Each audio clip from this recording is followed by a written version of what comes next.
Hello বন্ধুরা, শুভ সন্ধ্যা। কি করছো? চা খাচ্ছ সবাই? আমি এই জাস্ট চা খেলাম। এবার আজকে দারচিনি দিয়ে চা খেয়েছি, তাই ভাবলাম দারচিনির গুণাগুণ তোমাদের সাথে শেয়ার করব।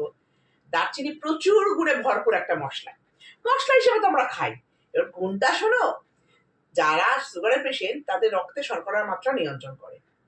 দারচিনিতে প্রচুর অ্যান্টিঅক্সিডেন্ট থাকে, তাই আমাদের ইমিউনিটি সিস্টেমকে শক্তিশালী করে। দারচিনি যে কোনো রকম ব্যথা কমায়, আর্থারাইটিসের ব্যথা, পিরিয়ডের ব্যথা কমাতে সাহায্য করে।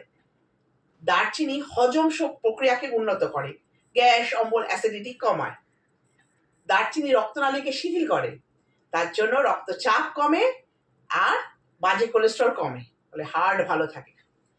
দারচিনি যাদের অতিরিক্ত পিরিয়ড হয় সেটাকে নিয়ন্ত্রণ করে। পিরিয়ডের সময় যে মুড সুইং হয়, বমি ভাব হয়, সেগুলো কমাতে সাহায্য করে। এবার খাবে কিভাবে?